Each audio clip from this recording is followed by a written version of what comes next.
ఎట్లున్నావు నువ్వు? ఎట్లున్నావు? ఎట్లయిపోయినావు?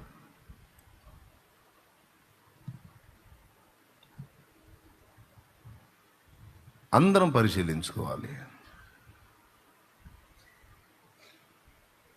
ఒకప్పుడు నీలో కలిగిన మార్పు, ఆ వినయం, ఆ విధేయత, ఆ భక్తి, ఆత్మీయత చూసి అన్యులు వచ్చి దేవుని ముందు సాష్టాంగపడ్డారు.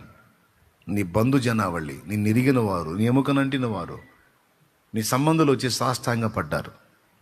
నీలో ఆ విరిగి నలిగిన మనసు, ఆ తగ్గింపు, ఆ దైవిక ప్రేమ, ఆ త్యాగం, ఆ సహనం, ఆ సమర్పణ, ఆ ఇదంతా చూసి, దేవుణ్ణే చూసి కఠినపరచబడిన కఠినాత్ములైన అన్యులు వచ్చి నీ ముందు దేవునితో వాళ్ళు సమాధానపడి నీ ఎదుట వారు దేవుని ఎదుట సాష్టాంగపడ్డారు. కానీ ఈరోజు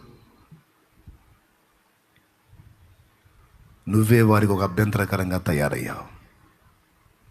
నీ పద్ధతే నచ్చట్లేదు. ఏమైపోయింది? నిన్ను బట్టే దూరం అయిపోయే పరిస్థితికి వచ్చారు.